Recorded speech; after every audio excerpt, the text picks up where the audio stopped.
पाहत आहोत विश्वविनायक न्यूज, ग्रामीण जनतेचा बुलंद आवाज।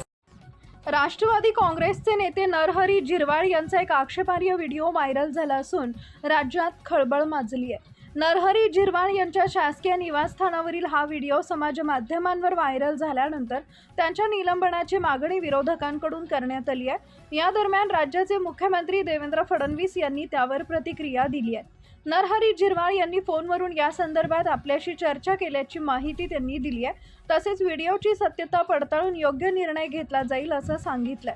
नरहरी झिरवाळ यांनी मला फोनवरून संपर्क करून सांगितलंय की हा व्हिडिओ 3 ते 4 व्हिडिओ जोडून चुकीच्या पद्धतीने तयार करण्यात आलाय, त्यामुळे याची चौकशी झाली पाहिजे।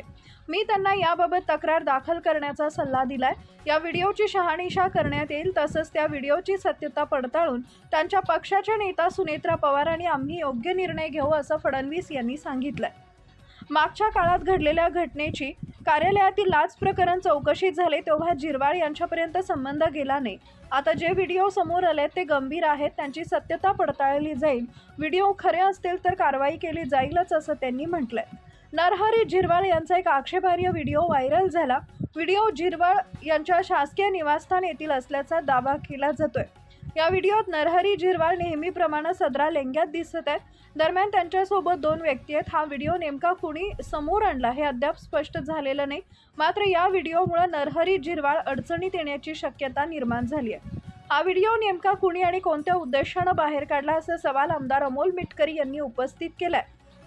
मिटकरी यांनी म्हटलंय की या प्रकरणात अनेक लोकांचे फोटो त्या ट्रान्सजेंडर यादव सोबत आहेत। कॅप्टन खरात आपले प्रकरण तापले असतानाच राज्याचं लक्ष दुसरीकडे वळवण्यासाठी 8 महिन्यांपूर्वीचा झिरवाळ यांचा व्हिडिओ मुद्दाम अधिवेशन संपल्यानंतर काही मिनिटातच व्हायरल करण्यात आला। हा पूर्ण प्रकार कुणीतरी प्रीप्लॅन करूनच केला असल्याचा संशय त्यांनी व्यक्त केलाय। याशिवाय झिरवाळ प्रकरण हे लक्ष विचलित करण्यासाठीच उकरून काढण्यात आले असल्याचा आरोपही मिटकरी यांनी केलाय। लॉकडाऊन लागणार नाही आहे हे केंद्राने जाहीर केलंय। जे कोणी अशा अफवा पसरवतील त्यांच्यावर फौजदारी कारवाई केली जाईल। स्पष्टपणे सांगतोय की खोट्या अफवा पसरवू नका, नाहीतर फौजदारी कारवाईला सामोरं जावं लागेल असा इशारा फडणवीस यांनी दिलाय। आजूबाजूच्या देशांमध्ये शटडाऊनची स्थिती मात्र अशावेळी भारत सरकारनं उत्तम नियोजन करून पेट्रोल डिझेलची कमतरता होऊ दिलेली नाहीये। नागरिकांना विनंती करतो की विनाकारण अफवेच्या आधारे ग्राहकांनी पेट्रोल पंपावर गर्दी करू नये।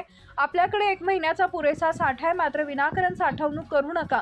कृत्रिम टंचाई निर्माण होऊ नये यासाठी नेहमी पेट्रोल डिझेल भरता तसंच भरावं। कमर्शियल गॅस सिलेंडरबाबत पुरवठा 40% गेलाय, त्यामुळे मोठा दिलासा आहे। भारताची कूटनीती यशस्वी ठरते, सारं काही सुरळीत होईल अशी अपेक्षा आपण करूया असं त्यांनी म्हटलंय।